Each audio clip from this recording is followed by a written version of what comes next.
Single cream. Double cream. Half cream. Clotted cream. I'm not really the kind of person to go and visit a museum when I'm in the middle of London or on a rare holiday, and you could probably blame the proliferation of information and imagery across the internet for that, but the slow meandering nature of many museums just doesn't really do it for me. That said, I do admire the role that they have to play in modern society, as they collect, preserve and seek to educate visitors in everything from dinosaurs to modern science, from trains to model trains, and from chocolates to, sex toys or medieval torture implements, or both. There's a museum for pretty much everything out there. 2 Point Museum somehow manages to come up with some new things though, that you definitely won't see in a real museum outside of 2 Point County. Now, of course, 2 Point Museum does still dabble in the familiar realms of ancient history or marine life, but there's more than a few funny twists on these themes with the exhibits that you'll get to display.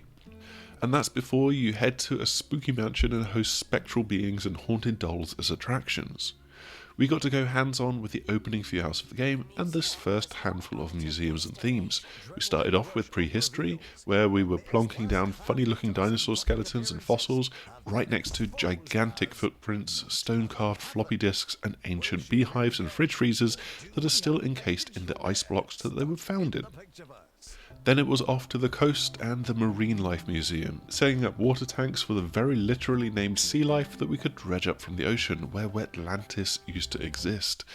Think catfish, clownfish, tigerfish, and you'll know exactly the baseline punning that 2 Point Studio has got up to with this game. But they've taken a leaf out of Planet Zoo's book, because marine life needs their water tanks to match their specific requirements, such as having certain temperature ranges, the right amount of foliage, and more to get them into the happiness sweet spot and to increase the buzz level of the exhibit.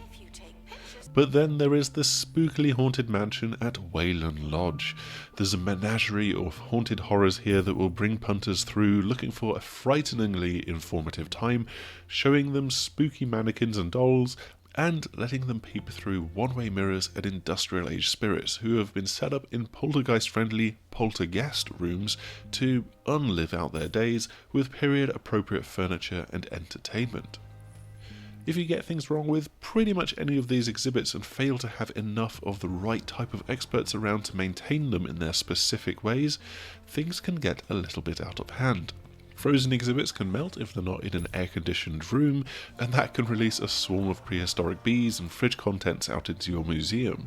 Alternatively, those spirits can become restless, their peace level lowering all the way down to 0 until they break out of their room and decide to terrorize your visitors. In practice, it doesn't take all that much to keep things in check, at least to start off with, but this could be an element that you need to keep an eye on as you get deeper into the game. You're free to build out your museum pretty much however you like, but there's a few key things that you should consider when placing your exhibits. You want to get the theme right, you want to decorate those prehistoric footprints with faux tusks poking out the floors, jungle-like walls and shrubs to really get across the right vibe, and that helps to build up the buzz of the attraction. Every item will also need to be in rough proximity to an info board of some kind to get the right information across to the visitors, and this combination of the environment and the information and the buzz of the exhibit will increase the likelihood that a visitor will then chuck a few extra coins into one of the many donation bins that you will have to scatter around your building. But where do you get these exhibits from? Well, filling out your museum requires you to hire those experts and then to send them out into the field, visiting dig sites, hopping onto boats, and even stepping foot into the netherworld to find and bring back exhibits. An expedition needs you to send out an expert, perhaps accompanied by other staff members, and with a chance that various event types and conditions will occur, potentially seeing them bring back an ailment like sticky feet, which leaves a trail of sticky footprints across the museum floor, which will then need to be cleaned up. Higher leveled staff will have a better time of it, and they can be trained in things like survival skills to help them out in more exotic locales. And you can send them packing with items to help cancel out the risk of coming back poorly or to boost their XP, for example. This is a nice, neat metagame that you will funnel so much of your museum's cash into, gradually unlocking sites across a broader map of the world, each with different potential finds, and some of those finds, such as dinosaur skeletons for example, will require multiple visits because you can't get the whole skeleton in one go.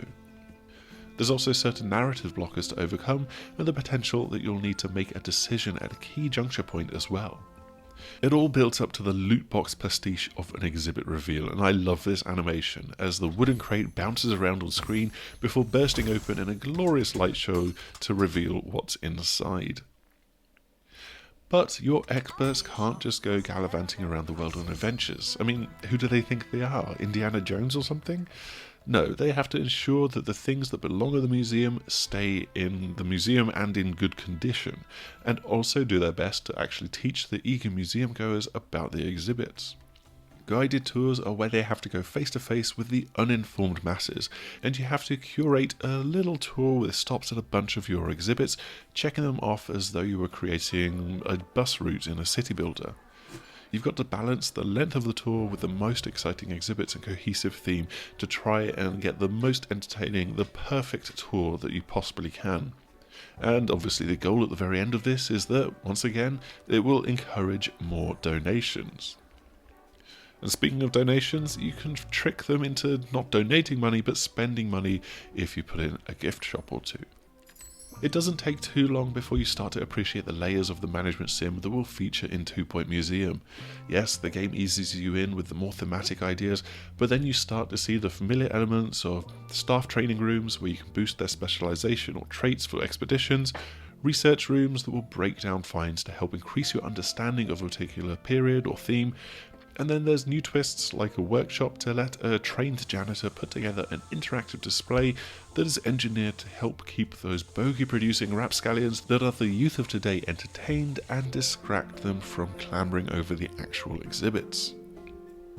Once you've unlocked a new museum and hired the right experts to open up the new discovery sites, you'll be able to revisit previous levels and bring all of those unlocks back there with you.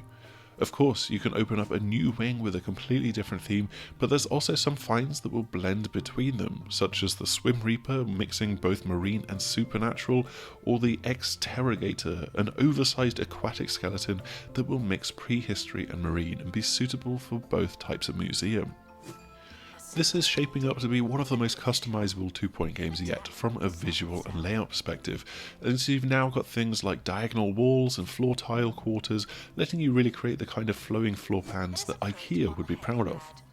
It can be a little bit fussy at the times though, as this is all kind of bolted into the game alongside the regular style of rooms and placement. You've still got the staff rooms, the gift shops, the lavatories and everything like that, which is stuck to the square grid system, and doesn't quite mesh together with the new walls that you can place which are diagonal and the entrances that go through them. It doesn't hang together quite right sometimes. Hopefully 2 Point Studios can round off some of the rougher edges here before the launch of the game in March. But on the whole, I had a lovely time visiting the museums of 2 Point County. There's the cheeky, pun-laden, irreverent 2 Point humour throughout, and this is such a great twist on the studio's brand of management sim that offers something really quite different, once again, to both the rest of the genre and their first 2 games. That's all that we've got for today's look at 2 Point Museum. The game is out next year on the 4th of March across PC, Mac, Linux, PlayStation 5 and Xbox Series X and S. So it's really not that far away from being in the hands of pretty much every gamer that wants to play this. Hopefully you've enjoyed what you've seen of the game in our video, and if you have done so, make sure to like, subscribe, check the bell icon to get notifications, and all of the usual YouTube things. Hopefully we will see you again soon. Goodbye!